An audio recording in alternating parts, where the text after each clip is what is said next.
evening, everybody. Welcome to the Wednesday night version of the Sports Exchange. My name is Scott Morganroth, the Motor City Madmouth, and I had the cap to prove it. I'll be darned. Good stuff.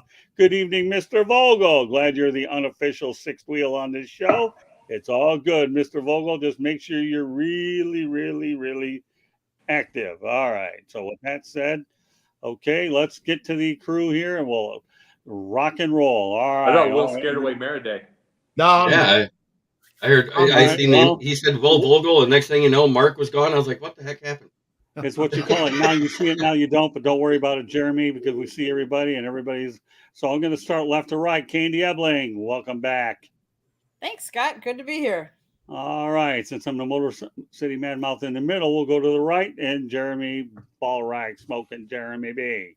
Good evening. Glad to be here. Let's talk some sports. We'll do that. And Mark Meriday, how'd I do this time? you did excellent, Scott. Thanks for having me join you guys.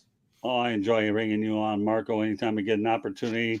Just to give everybody an overview, I've known Mark a long time, and last summer we had a chance to catch up over at Cooperstown, and we did a show there, and Mark's been a very good, close friend of mine, and anytime I get a chance to bring this guy in, well, opportunities there, take it. All right, and last but not least, my teammate from the earlier show and my teammate at Sideline Sports, Jacob Christner. It's always been my dream to do a show with Alistair Overeem with a wooden spoon shirt. There you go. All right, well. I'm a wooden spoon survivor, my man. Right. Yep. Whatever my mother could grab, she was hitting me with it. But that explains why you were so good in UFC there, Alistair. Hello, Ken Ballrek. How you doing, my friend? Glad to have you in here as well. All right, well, let's get to it here. I know we got confidential at the top of the hour, so we're going to talk about Jordan Love. The sky's the limit for the Packers. Offense. Should Love play a lot in the preseason? All right, well, you know what? Our resident former Wisconsinite, Candy Ebling gets crack at this one. Oh, I think I should be able to go last. I should be able to hear all the guys give. All right, well then you know what? Yeah, no, nice try, Candy. You heard. You get to do it first, anyways. So should he play in the preseason? Absolutely. He's a rookie. I mean, he's not a rookie but he's in the starting role for the first time, really. And yes, he needs to be in and all the preseason games. I think that is one of the downfalls that Mr. Aaron Rodgers was too good to do, that he was not gelling with all of his receivers since he had rookie receivers and new players in. So I think, yes, it is very important to at least play most of the preseason. Do I think they have to play all? No, not necessarily, because you do have to have backups, because what if Jordan goes out? So yes, you need to play him a lot of the preseason, though. All right, the follow-up question to you, Candy, though, do you think he's a little premature when he says the sky's the limit for the Packer offense right now? No, because I honestly think that everybody should go into the season thinking they can do well and that the sky is the limit for them. Because if they don't have high hopes, then why are they playing the game? Makes sense. All right, well, let's go back to the chat room. Felicity, Jean, keep it up, guys. Love y'all. Well, you know, the love is reciprocal. Felicity, Jean, thank you very much for being on here. We appreciate it. Let's go to Double M. Oh, Double M's are great. Mike Morganroth, we got Mark Meriday, and now we have Mark Malik. Are we on a roll or what? It's all M, baby. It's all M. Super Bowl or bust, repping the Lions, the Giants, Padres game tonight with my daughter. You've had a lot of butts since 1957. Yes, we have. Mm-hmm. All right. I admit it. All right, Jeremy, go ahead. Talk about Jordan Love. Jordan Love, yes. He should play as much as they will let him and as much as he wants to get comfortable in that offense. I think with that running back duo, they should be running at 65% of the time and not putting the pressure on him. That's just my personal opinion.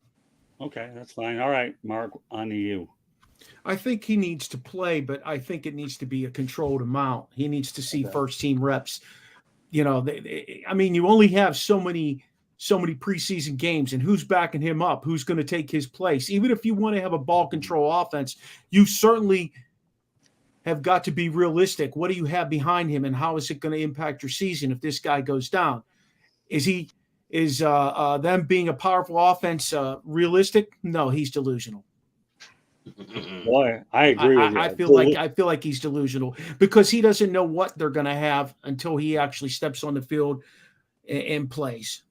Yeah, all I'll say on this subject, because we have a lot to get to, I believe he's delusional. All right, Jacob Christner has the last word. Oh, he's completely delusional. He's terrible, and he's gonna be garbage. But here's the point about Green Bay: they need to do what Pittsburgh did in the preseason last year and give every quarterback a lot of reps.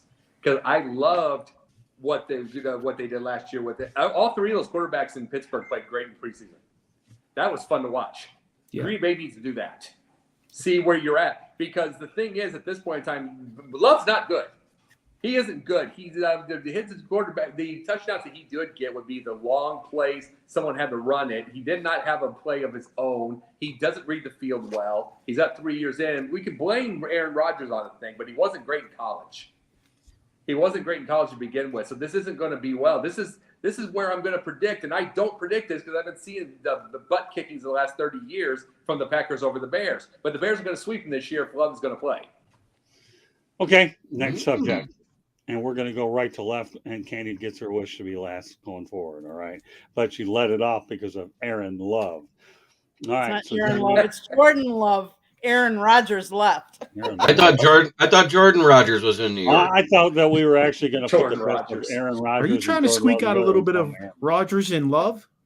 Yeah, there you go. That was done deliberately, by the way. That wasn't a senior moment. That was deliberately, I swear. And I know because Aaron Love. Let's see if we get the best of both worlds. Ha. One-liners do come part of the package when you turn on this broadcast. And by the way, before I go any further, let you know that the Sports Exchange is broadcast around the world. The audio version of this show can be heard on iHeartRadio, Apple, Spotify, Google, wherever you get your podcast. Please hit the red subscribe button on YouTube, South Florida Tribune. We're striving for 1,000 subscribers. Please also comment, like, and share the broadcast. Want to be a guest? No problem. Get active in the chat room. That's one way to do it. Or if you don't want to do that, send your topic ideas to southfloridatribune@gmail.com.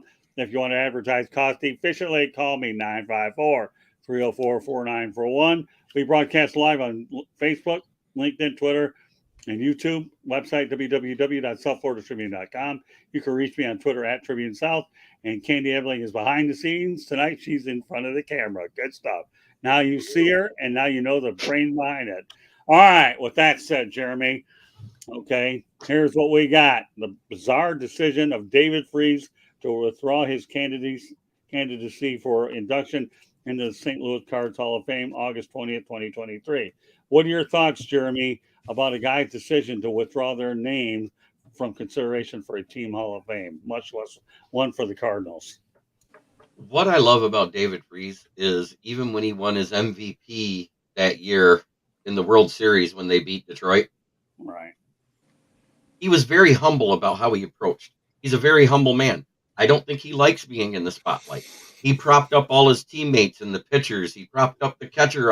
Was that like one of the first years Yadier Molina was there? I think it was. But, he's just a team player and he doesn't want it to be about him. And I think that's what it all stems down to. Okay. All right. We'll turn it over to Jacob. Well, you got to realize something with this, too, is what he's saying. And he is a humble man. You're correct, Jeremy. But what he's saying by itself, this is more than the World Series. I mean, he had alcohol issues during that time too, and he does. I don't think he wants to go back because he's trying to recover. That's just my opinion. There might be a possibility he's trying to recover from this, and bringing all those times back in St. Louis might bring some PTSD back. You don't know, and it's like should he be there? Absolutely, but there could be a situation where he's trying his best just to keep alcohol away. And the thing about alcoholics is anything can trigger. Anything can trigger whatsoever. He is an alcoholic. So that could easily be it. Good point. All right, Mark. There's something deep going on there. Flames, right? There's something deep going on there that he doesn't want to be an active part of that Hall of Fame. Something happened along the way. He's keeping that tight to the vest because he's not saying I don't want to be in the Hall of Fame because of this, that, or the other thing. But something happened along the way that kept him from wanting to be part of the organization for eternity, shall we say. And you can't really, at the end of the day, you can't make a guy do something like that if he doesn't want to do it. I will tell you that when he did his short stint in Pittsburgh, he was a hell of a clubhouse guy, and he played really good baseball, and those guys looked to him as a leader. Even on a crappy team like the Pirates, he really did a great job. I was very appreciative of him being on that team when he was there. But I really think that there's something behind the scenes that he's not tipping his hand to. Something happened at the end of his career when he left the Cardinals, and that's why he doesn't want to be involved. Candy. He says, I look at who I was during my tenure, and that weighs heavily on me. The Cardinals and the entire city have always had my back in every way. I am forever grateful to be part of such an amazing organization and fan base, then, now, and in the future. I'm especially sorry to the fans that took the time to cast their votes. Cardinal Nation is basically the reason why I've unfortunately waited so long for this decision and made it more of a headache for so many people. I feel strongly about my decision and understand how people might feel about this. I get it. I'll wear it. Thank you for always being there for me, and I'm excited to be around the Cardinals as we move forward. I agree with you, Mark, though. There was a reason why he was traded to the Los Angeles Angels and later played for the Pittsburgh Pirates and the Los Angeles Dodgers. There's a reason why. And did it leave some kind of feeling and more? And there's always more to the story that we'll never know. I find it very unusual, though, that a team would want to honor you, that you don't want to be up on a wall or as a Hall of Fame. That just kind of surprises me because that's what you play for. I mean, you play for your career, you play to get not necessarily recognized, but to be one of the best, and to be told that they want to put you in their Hall of Fame means you're one of their best. So it just kind of surprises me. Well, all right, you know what? I'm going to piggyback off of Denzel Snipes. Freeze is talking crazy, the hometown hero inducted in the Hall of Fame. This is what folks dream of. So I understand being humble, but sheesh. You know what? Dens, you couldn't have took the words out of my mouth. Everybody seems to be taking the words out of my mouth tonight. What a beautiful thing. So it means that the great minds think alike is very much evident on this network. So, but no, I think all of it is this. And the biggest thing about it, again, Denzel, I was bringing that up. It's, like I said, alcoholism, depression, all of that kind of stuff. There is, like you said, Mark, there's a possibility, like you said, there's a possibility you're holding something within the vest. And the holding within the vest could easily just be you're trying to recover. I mean, keep a trigger. All I'm going to say as we close out this subject, he should be there, period. That's it. I believe it. I agree. I'll agree with that. I'll agree with that 100%. Okay. All right, onwards we go. NFL emphasizing gambling policy to players. All right, Jeremy, you and I talked about this before. We'll let you take the lead on this. Go ahead.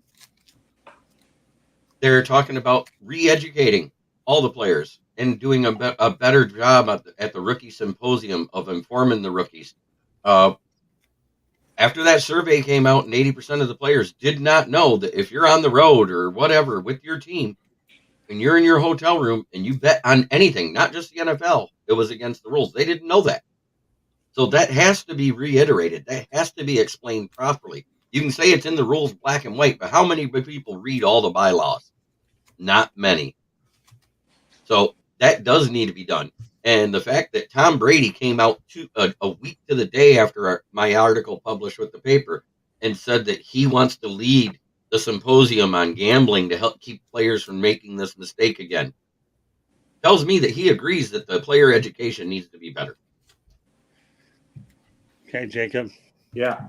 There is no question. I usually kind of roll my eyes at the symposium because I just wonder how many listen, especially when you're a bulletproof athlete going through the deal. Same time, yes, this needs to be done. because if you don't know, it costs you a year and it costs you paychecks and it costs you all that. But here's the deal that I have. I'm still not understanding the whole thing with gambling when they're involved in gambling.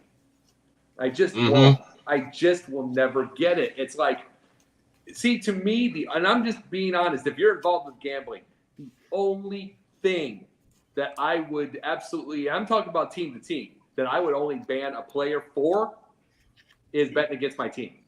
You're gone. Right. If that's the thing, you bet against my team while you're on that team, gone. Goodbye.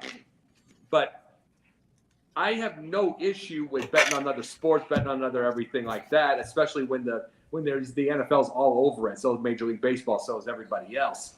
I don't have an issue. But what is this symposium? What is the point when how many are going to listen? Interesting. Okay, well, you know what? We'll segue over to Mark Maraday, but first of all, want to reach out to Chad. Hi, Tima. Tima, hi, back to you. And obviously, we appreciate all the continued involvement here. So, with that said, Mark, go ahead. In terms of the gambling, I don't think any professional athlete should be doing it. I mean, didn't Pete Rose set the stage for that many years ago, and the man's still not in the Hall of Fame? I mean, at the end of the day, what we see? Was it Calvin Ridley from Atlanta? The guy got suspended for an exorbitant amount of time. Now he's trying to work his way back in as a Jacksonville Jaguar. I mean, I don't know how that can be overlooked in the symposium. That's a 3-day thing that covers anything from financial, not gambling, but just, how to manage your money, how to, who to trust. And how to manage your life. Yeah, basically. And I don't know how that's alcohol, gambling, drugs. Don't those things all go together when you're sitting down to have these conversations?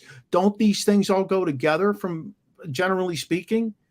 So, I mean, they need to make sure that they revise the entire symposium, not just add something to it. You need to look at where we are in today's society with everything from TikTok to gambling. I mean, it's easy to gamble. You can grab your phone and bet in a heartbeat. So, I'm on board with, let's make sure these young guys coming out of college, especially when they're getting all that money first time, All right, Candy.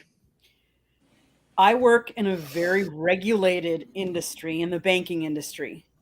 Every single month, I have different kind of training. I work for a living just like they work for a living. I mean, yeah, we all think they play, but it's their job. It's their livelihood.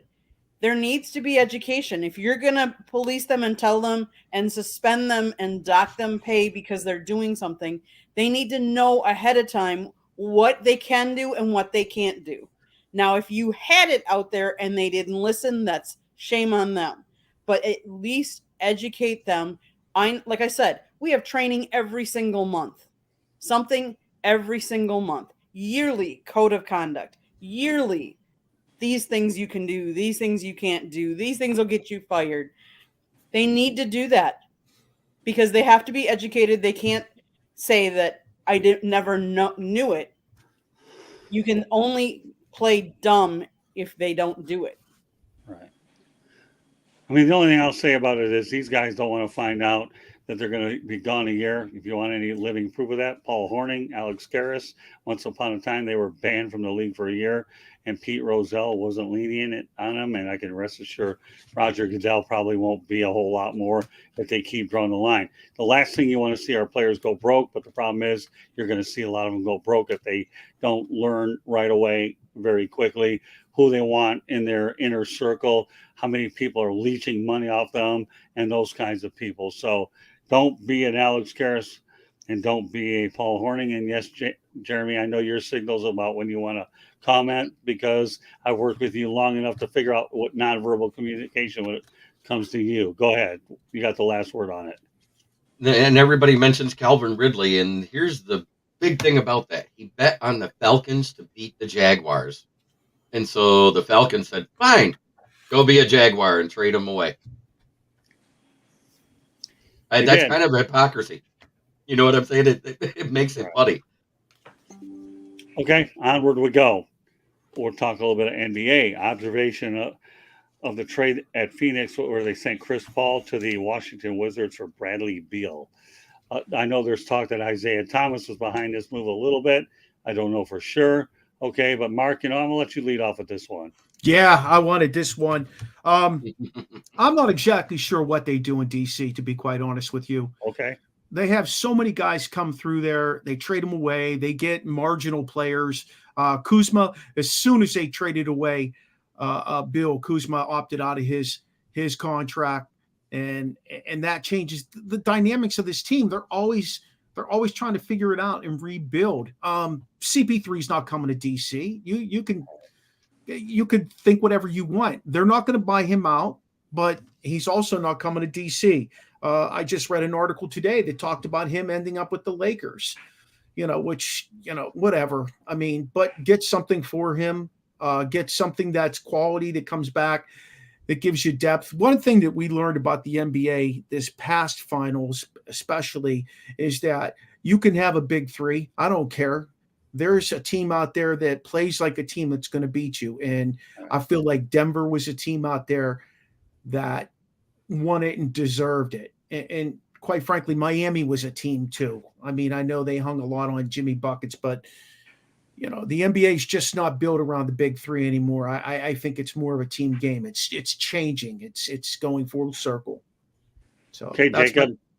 Yeah, I agree with that. It's like, this is the thing with Washington. Like, for instance, it's such a different game than like baseball, for instance. Like in baseball, I talk with a buddy of mine all the time about what I would do with Colorado, just completely send them from the minor leagues all up and get a couple of mid-level players. Just if you have to go the way of 33 wins like Oakland would have been originally, then you do. But you build something. You can't do that in basketball. Yeah, well, Washington's constantly in rebuild mode. That's the big thing. That's the big deal. But what are they going to do with it? Even if they win 40 games, it's still rebuild mode. They're just not there. And at some point, what do you do with that? It's like, who wants to go to DC? Ask the question. Remember, we're not talking about team here. Who wants to go to DC, District of Columbia? Who wants to go into that lawyers area? And politicians? Yeah, pretty much. But honestly, nobody. Who wants to go into those? You got to realize, it goes back to the Bullets. They get to the Bernard King at the very end. They get Moses Malone at the very end.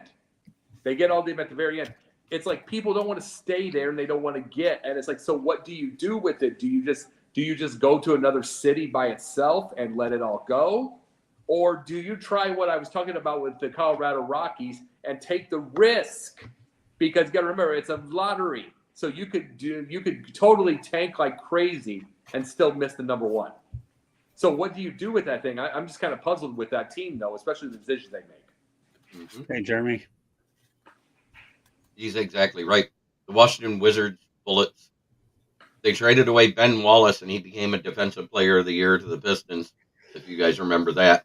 Right. Then you got Gilbert Arenas, Agent Zero, who was hitting it lights out and putting that team on his back for the most part, but the rest of the team couldn't do anything around him. And one man can't do it. You need a bench in today's age. You need a bench that can score in the double digits. And I'm not saying per player, as a team, as coming out off the bench.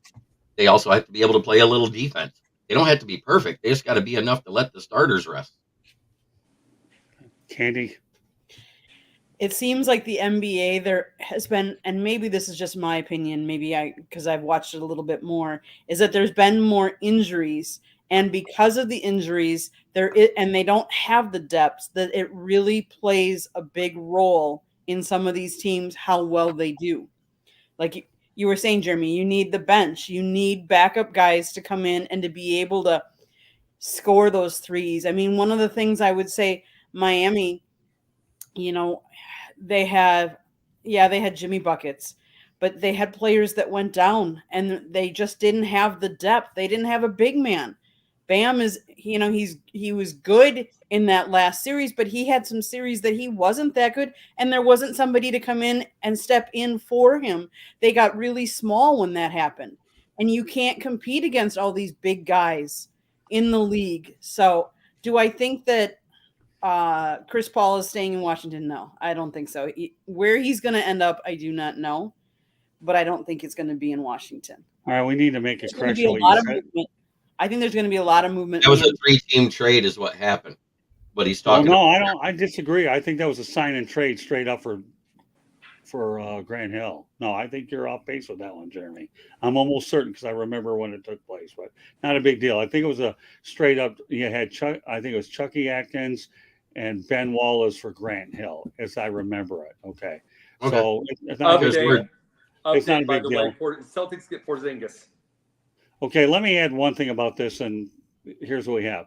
Once upon a time, the Washington franchise was named the Baltimore Bullets, and they were named the Washington Bullets. Guess what? They're not living up to the Washington Wizards. Okay, right now they look like the Washington Wizards of Oz. Okay, or Washington Wizard of Odds, because they don't have the odds to win anything the way this thing is poorly mentioned. And that's all I've got to say about it. So. No, but I brought that part up there just to make the update. Now we talk about Beal. Porzingis is gone too. So it's like, what is Washington? What do they expect to be doing? You know, Porzingis is in Boston now. Oh, Hey, and then they lost Kuzma. Now Kuzma's gone. Yeah, Chad, great contribution there. You know, thanks for clarifying that. It's okay. Every once in a while, you know, I mean, I make a that's why we mistake. have incredible people out here that are it with their input. That's how valuable this chat room is when you have so many intelligent sports fans out there. And that's what I love about it so much. So, you know, the Washington Wizards are definitely anything but the Washington Wizards, and that's it. But can I make a final observation about the Wizards? Sure. They're owned by the same guy who owns the Washington Capitals. Okay. Leonsis. And he puts all his resources that he has into the success of the Capitals, and it doesn't show up with the Wizards. And Well, it's transparent. But then you almost have the same scenario in Detroit with Chris Ilitch being the Red Wings are a lot better than the Tigers. So there's a similar comparison. All right, let's go back to the chat room, okay? And Candy, go ahead and put up James Burgess. And James, this is a great comment. Everybody has to go out there and see. Kareem Abdul-Jabbar used to sandbag regular season games, even admitted it in the movie Airplane, and he gives a laughy face. All right, so for all you folks in the chat room, if you haven't already, please kindly subscribe to the South Florida Tribune YouTube channel. It would be greatly appreciated. Again, our main objective here is to grow the brand and get it out to as many people as well. Mike Davis making some good comments, 100% on Detroit. You bet, pal. Exactly. So, again, that's what's so good about this thing. All right, King S.J. Washington Wizard of Oz doesn't look so great and powerful, though. You know what, King? I'll accept that all day long. Okay. As we go out there and scramble for the best one-liners on the planet to try to justify the simplification how this show is, we got guys like you showing your intelligence, and we appreciate what you bring to the table. All right. With that said, okay, I think we've said enough about it, but the Washington Wizards are only a fraction of themselves. They let a lot of good talent go away, and who knows if they'll ever figure it out. I don't really care either way, but I don't, and part of me really doesn't understand what the Phoenix Suns are doing too. That's the thing. I'm not sure whether or not Bradley Beal is the answer. And, you know, Mark, I'll go ahead and touch on what you said. I think super teams are part of the past. I really do. And as you have less and less success with super teams, then what's going to end up happening is maybe it's time to get back to what Joe Dumars once upon a time with the Pistons when they won their third championship. You don't need to build around a superstar, a lot of good players. In the case of the Nuggets, they happen to have Jokic, who to me is the best kept secret on the planet because he only plays on the West Coast anyway. It's all right. All right, let's segue and continue on the NBA. Draymond Green declining at $27.5 million player option, entering free agency. All right, well, you know what? Candy, you get first crack at this one. Why do I get first crack on this one? Because we want to share the love across. You're the big fan of Draymond or something. I am? Okay, that's news to me.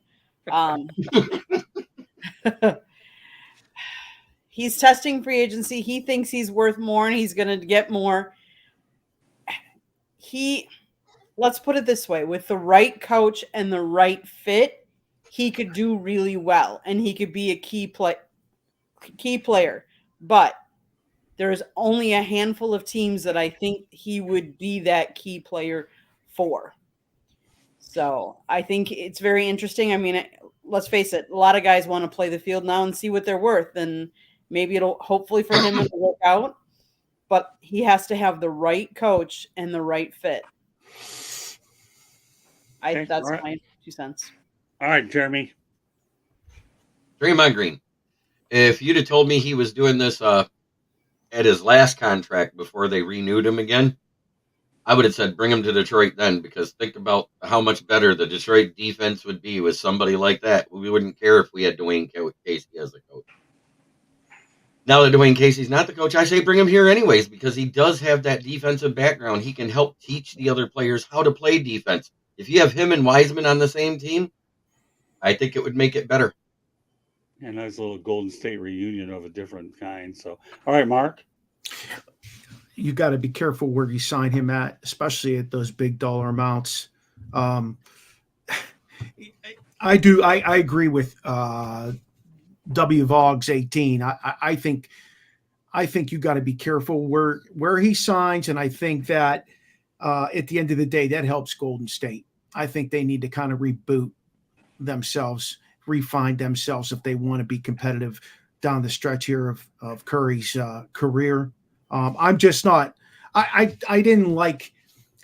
To me, Draymond Green was like a poor man's Rodman. He wants to be that style player, very combative, very eccentric to a certain degree. I don't get the same buzz from him that I got from Rodman, though. I saw Rodman play firsthand, Mark, and Dennis Rodman to me made it into the Hall of Fame and won a handful of championships, and I wonder why. Defense and rebounding, folks, still is the formula. I'll only say this about Draymond Green. I think he's done everything he could do in Golden State. It's time for him to have a change of scenery. That's it. Okay, Jacob. This completely has I'm going to say this completely has the fingerprints of the Monty Williams situation in Detroit. Monty getting all that money. Mind you, I'm happy Monty got it. I love it because I'm a big Monty Williams fan. Love it. But this has that deal, meaning you well overpaying for a good entity in a crappy area, normally crappy area. I can absolutely see Draymond getting well overpaid in Orlando or Washington. Absolutely that. It's just like they could see a big paid contract in a crappy area winning 25 games. He'll be gone in 2 years, maybe even a year, and then the trade deadline. You could absolutely, it just feels like it coming right then and there. Okay, everybody had a chance to talk about this one, making sure everybody's all accounted for on this. Okay, onwards we go. The Arizona Coyotes have more 2023. Where did that come from? Okay. All right. Well, that way have some. That was our new theme presented music by Mark Meraday. All right. Onwards we go. All right. The Arizona Coyotes have more 2023 draft picks, 12, than signed players on the roster at 11. Oh my goodness. Got to pick on those Coyotes tonight. Why not? All right. You know what, Jeremy? It's your turn to lead off on this. We got some pretty interesting stuff tonight. Go ahead, Jeremy. Coyotes are still a team? Yeah, right. I thought it was just scavengers that attack people's garbage and small animals. Right. Right. Okay. Is that all you got to say about them? They haven't been relevant since Jeremy Roenick. Okay. They were relevant then? Just kidding. Barely. Well, now that Jacob volunteered to talk, you can go ahead and continue your thoughts. I love it. I love the idea when you're talking about 12 draft picks with, I absolutely love it because you've coming from a little the YMCA type of area for the year because they couldn't pay their rent. You're trying to rebuild everything. Now you got 12 draft picks. Now you've got all that. You might go to another city. You might not. Or you might get a new stadium. You might not. But perfect. If I'm a GM, my mindset of the GM is that Colorado Rockies thought process. I'm right up my alley. It's like you're moving to a new stadium or to a new city or whatever. You've got 12 draft picks. You've got yourself a chance to build something like like Vegas Golden Knights right away. if you're in a new city or you get a new stadium, you have a chance right off the bat to do that. All right. Well, you know what? Hey, Mike Davis, can you do us a favor if you haven't already, please? And would you kindly subscribe to the South Florida Tribune YouTube channel? If you do that, then there's a pretty strong possibility that you may not be on here with us one time down the road, because you're making some dynamite comments and we appreciate every last one. So please subscribe, Mike. We appreciate it. I look forward to having you match wits ends with us. All right, go ahead, Mark. Hockey's such a different animal, man.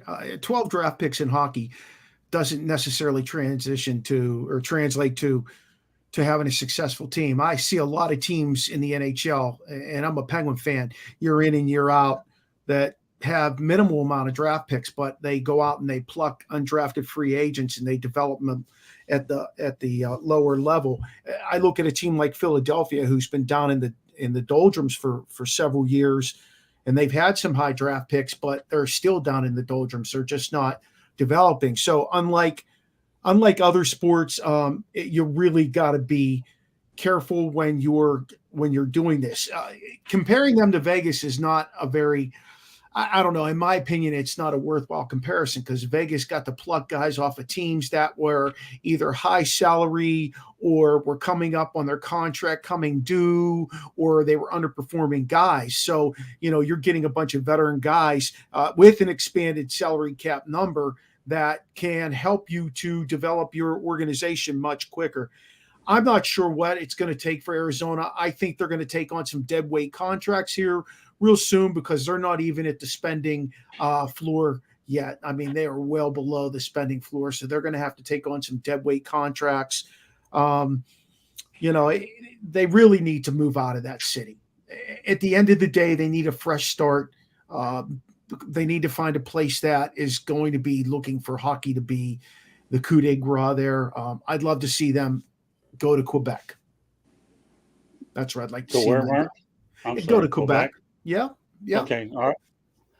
And before I turn over to Candy, I saw something from Chad that I really want to talk about, that Jacob and I had a chance to address on Pundits Pundit. What about Jordan selling his stake in the Hornets? I'll just say this, and maybe Jacob and I can both concur on this. I think it's a great move for both sides. Jordan buys it for $300 million, brings back the Hornets name, and sells it for $3 billion. A new owner, new blood. I think that, I don't know, Jacob, I think we both talked about earlier. Yep. I think it's a great move, Chad. I'm glad you brought it up. That's why I wanted to address it right out here. That's good stuff. And this is what I like to see out of the chat room from a lot of our people bringing up things, even though they're not listed at topics. Bad front office, great businessman. Just what it is. Anybody else want to talk about Jeremy and Mark real quick before we let Candy talk about the Coyotes? I mean, talk about return on investment. $300 million to $3 billion. So he made $2.7 billion on this deal in 13 years. Yeah, I mean, it's still a great return on investment. It's better than any IRA you can get. Right. Buy a team, you can retire. Jordan is a brand. That's all I'm going to say. Glad. Thanks for bringing it up, Chad. All right, Candy, now you go ahead and talk about the dysfunctional Coyotes, because that's what they are anyways. Where do I start? Like, we went and saw a game, and I was just perplexed by their stadium, by where it's at. If you're going to have a pro team, you need to have a pro stadium. You need to have the backing behind it. You need to have fans behind it. You need to invest in your team. So to have that many draft picks and be that far under the salary cap is mind blowing. Like, at this point, you need to have more. You should have some more veteran players. Like, if you want to compete, you need to have better. But then again, let's face it, they're out there with the Cardinals, and the Cardinals aren't doing anything either. So besides the Suns, what else do they have out there? Well, I'll give the Cardinals a punching chance. They have a good stadium, and, they put a lot of people in. The only thing I can say about the Coyotes, back in 99 or 2000, when I went to a couple of games in the America West Arena downtown, is the stadium was not suited for hockey. One goal was obscure. You couldn't even see it. And I called them out a couple of times, and the PR and I had a bitter exchange, and I decided to never cover them again. And I went out there and wrote in my article that they should have played at the Arizona Memorial Coliseum where the Suns did. At least you could charge more money for better seats until you figured it out. He didn't like it too darn bad. It is what it is. The only one that wouldn't see it is Ray Charles. Sorry, Ray Charles, rest in peace, but this is a knock against you. It's against them. They had an opportunity to build a stadium in Scottsdale. And I'll never forget Scottsdale Road and McDowell. Really good intersection. They tore down a strip mall, and as a result, that deal fell through, and they burned the bridge there. So I'll have more to say on them in our parting shots. But how do you spell dysfunctional? ARIZONACOYOTES. And I'll go back to what Jeremy said, eating garbage and feeding on small animals. But I have more to say that in our parting shots. All right, onward we go. Thanks a lot for the increased participation in the chat room. True, weren't they playing at a college rank? No, Mike, they weren't playing in it. They still are, okay? And they will be for at least another year, gouging people with their ticket prices to see what I consider AAA hockey. All right, but that's I saw one of my guys, James Burgess. He had a total of 3 comments in there. Perpetually drafting with no breakthroughs. The entire franchise is doing wrong from the GM to the Zamboni driver. That's great. Well, this guy's on a roll. Again, Jeremy, as long as he's subscribed to our network, then you tell him that a future invite is headed his way very, very soon. I like to use the Wednesday Night Sports Exchange to bring on new people. So we call it a rotating spot. So for all you folks in the chat room, Wednesday night's the night to interact with us. So Jeremy, make sure your people know about it. And those on LinkedIn, wherever, please subscribe to our channel. It doesn't cost anything. And you get to interact with us if you want to. All right. Bring up Chad's comment again real quick, Andy. What's that? Not to be insulting, but Jacob looks like a young Bill Clinton trying to bring a little. Pretty much. He does. No, I got to say, that was pretty good. I never thought I we'd would talk get about that. a lot better looking BJ, though. I would get a lot better looking than Paula Jones. I'm just being honest. I know, Ballrake, your people are on a roll. All right.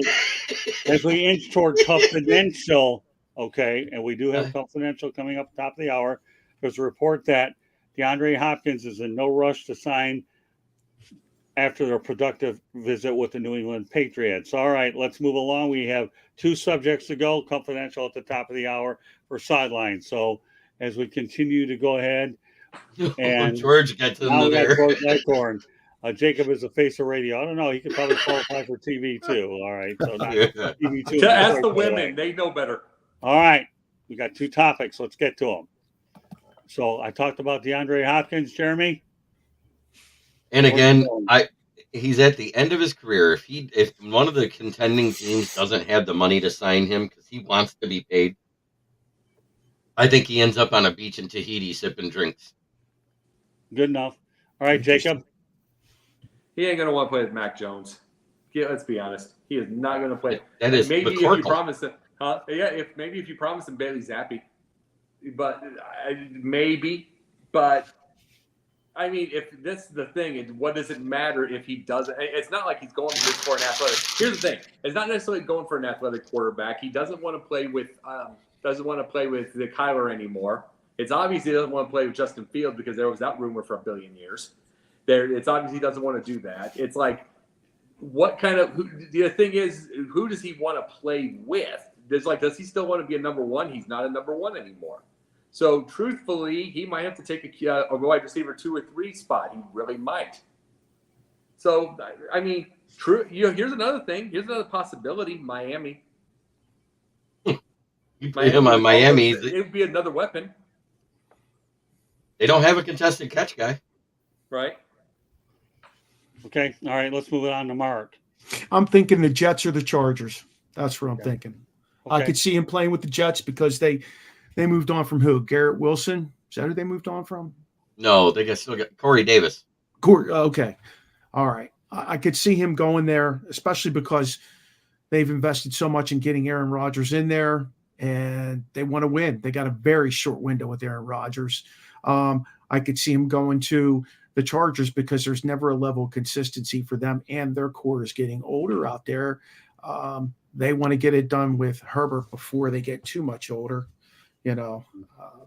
I don't know what the guy's got left because he's been in the abyss here for a while, and he's kind of had some injuries that have held him back. So Okay. Taking Candy? PEDs didn't help. Jeremy, this is called Around the Horn. Okay, not the ESPN version. Okay. Mute. No. Attaboy, Jeremy. Look at this guy giving the old me eye of the tiger. All right. Or is he actually frozen? No. No, he's Oh, not good. frozen. Okay. You did a pretty All good right. job with that, though. Yeah, no, you did good. You really had me buffaloed there. Okay. All right, Candy. Let him go to the Jets. Let him see. I honestly don't see him meshing with Aaron Rodgers, but hey, you know, Rodgers wants to win and he wants to win now because he doesn't have that much more time. Do not bring him to Green Bay. I do not want him in Green Bay. Oh, that'd All right, be well, funny, actually. Actually, you know what? I'm riding the Chad Datema. Am I getting his pronunciation right? I don't want this guy to kill me. The Tima. Datema. Okay, Chad. I promise by the time you get on the show, and you will get on the show, okay, mark my word, I own the platform. You're going to come on, but I'm riding you there. Chad actually qualifies to the GMTA portion of the program, and that's okay. To me, I believe he should go on. All right, where did we lose that, Candy? All right, let's see. Put it up there. All right, I want to put this one up here. I believe he should go to Buffalo or Cincinnati. Top-notch quarterback and a chance to win. Chad, your invite will be coming soon enough. Okay, then you get to talk to all of us. All right, what do we got next in the chat room here? All right, what do we got? Let's see. Let's go back to Mr. Burgess. All right, go ahead, Jeremy. D-Hop is trying to sign at a bad time for a guy looking for a payday. June 1st was just weeks ago, and getting picky means you limit your options. He could use a slice of humility pie and be closer to home. Okay. All right. Anybody want the last word, or is everybody spoken on this one? Oh, all right. Good. Got it. Last topic, and probably one of the ones I'm glad that we say one of the best for last. Okay.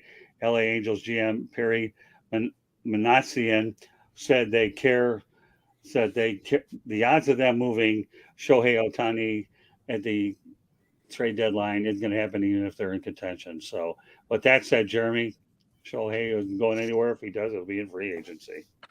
Do you agree or disagree with the Angels' stance? I kind of disagree because they could probably get a haul for him.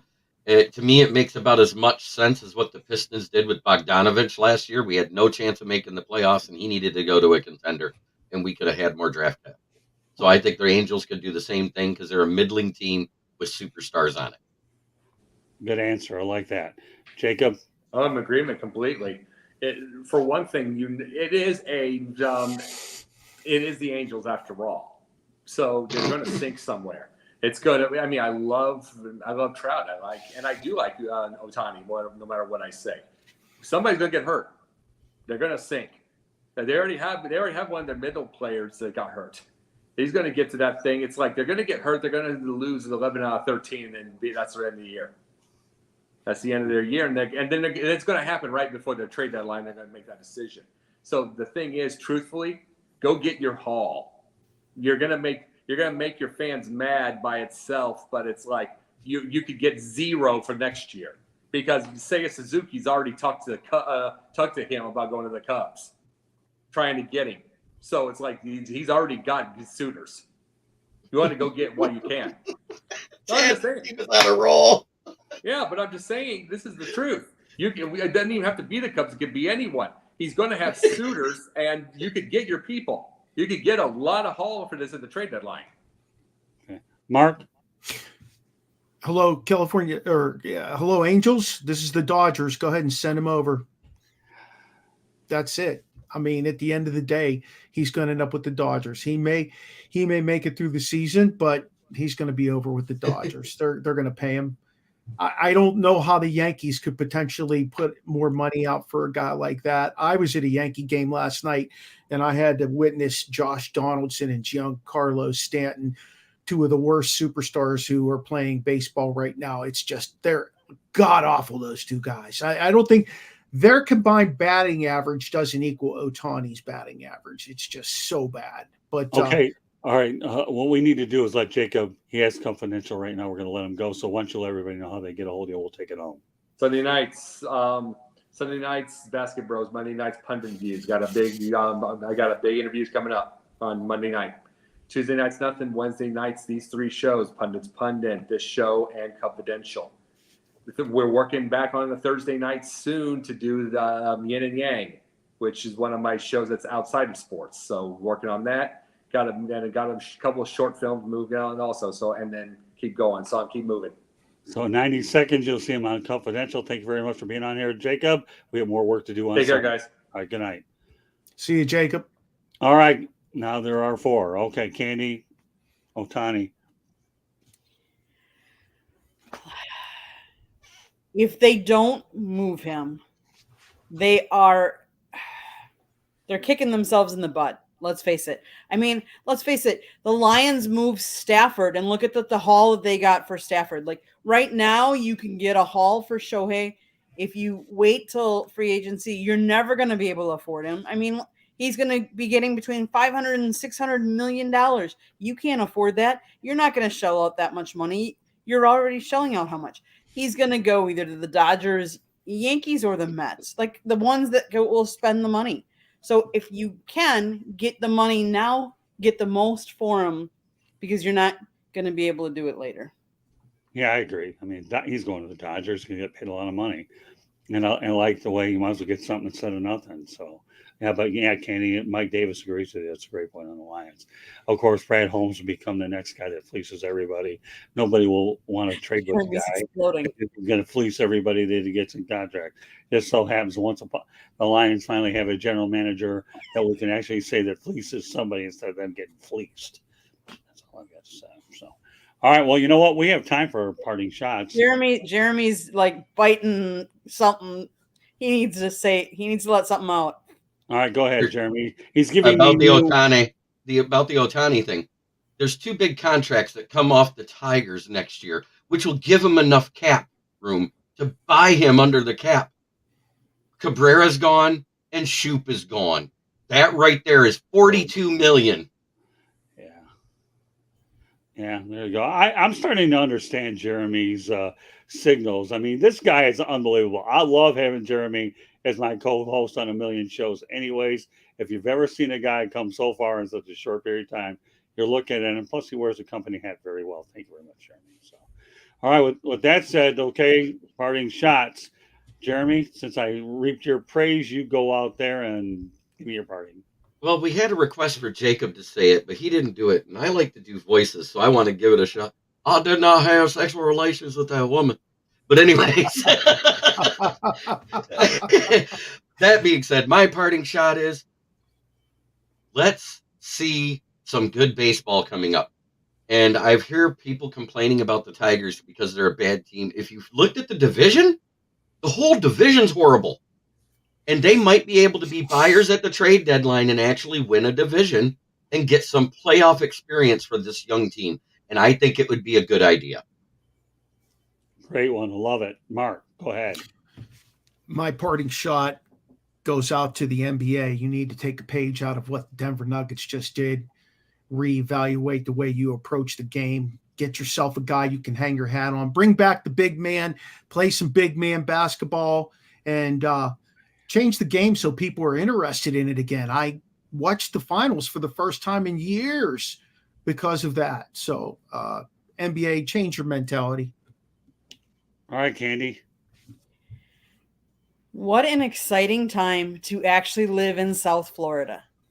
From NC2A, the FAU Owls, to the Florida Panthers, 8 seed making the Stanley Cup Finals, the Miami Heat, 8 seed making the NBA Finals. And now, who do we have playing second base for the Miami Marlins? None other than Luis Aranez, who on Monday night we saw went 5 for 5. For the second time this month, we've seen him go 5 for 5 and ended the game with a batting average for the season at 400. That is so unheard of. He is leading the All-Star voting for second base.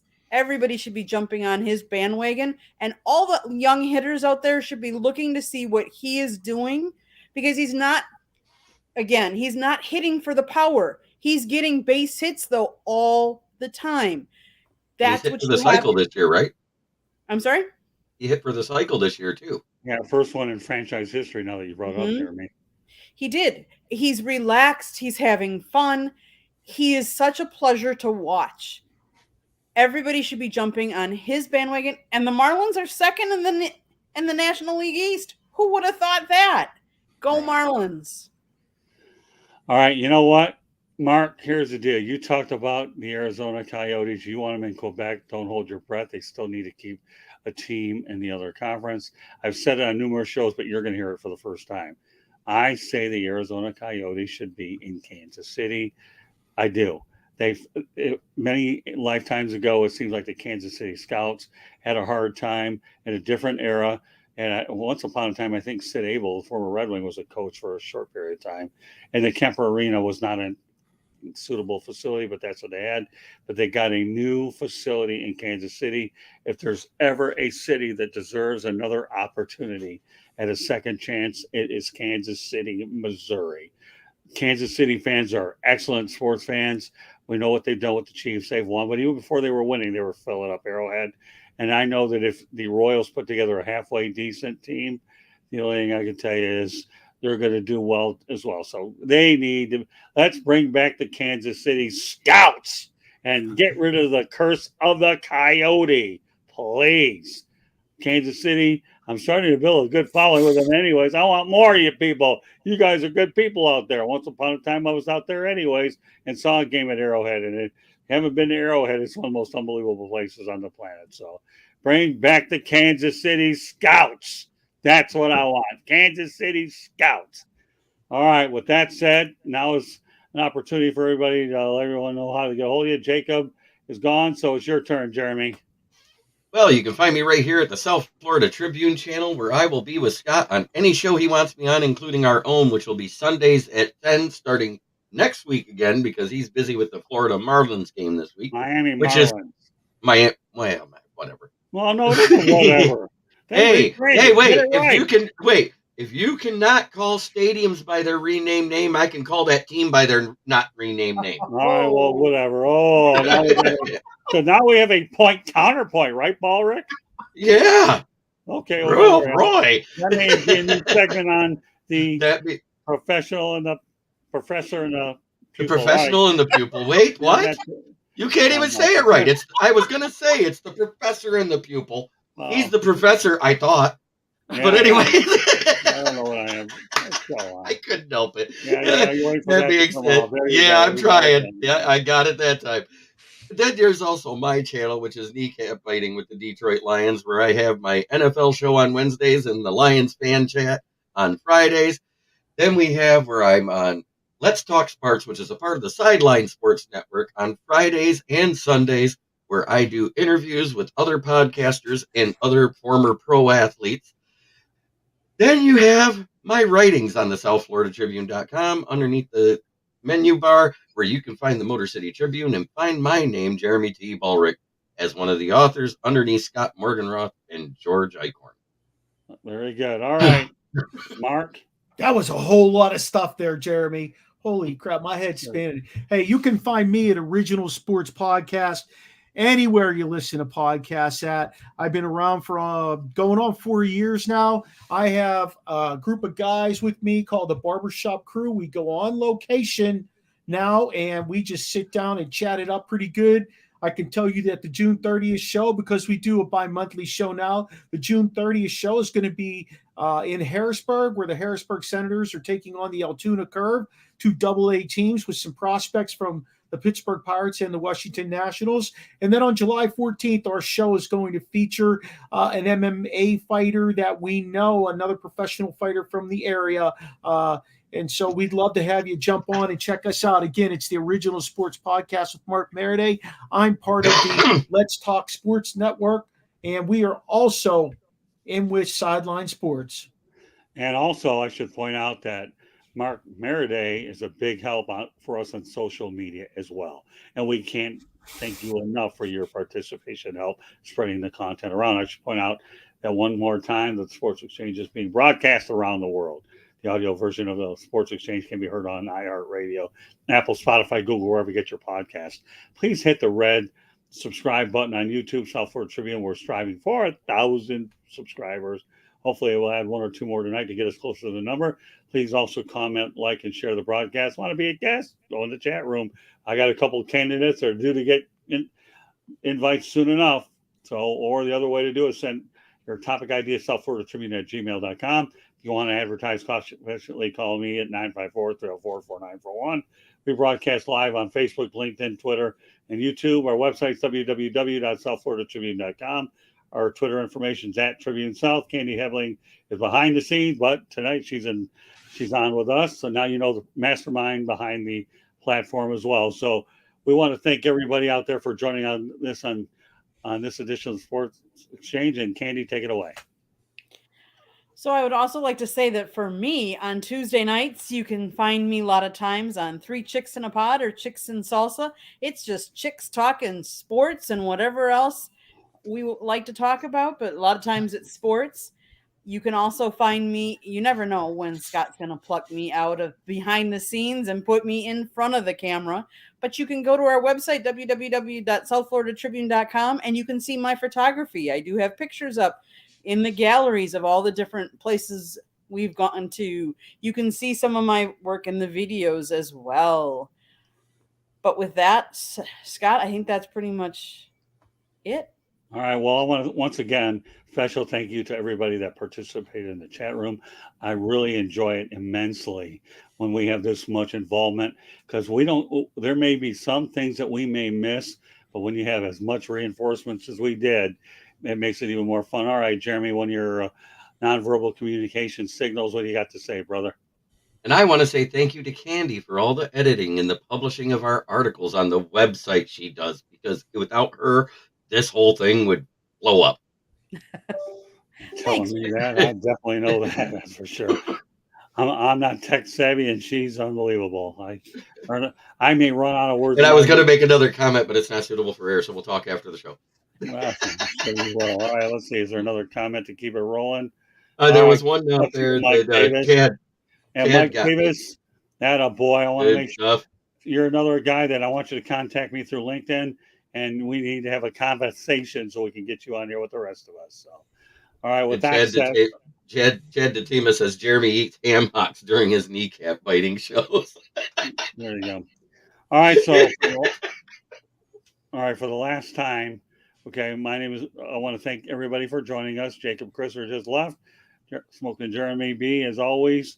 Mark Meriday, it was great to have you on tonight. Look forward to having you down the road, and appreciate what you do. And Candy, what else can I say about you? You're 1 in a million. So, with that said, Roy.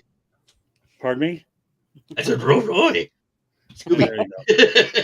All right. Well, with that said, this concludes this edition of the Sports Exchange, and we will see you next week. Have a good weekend, everybody.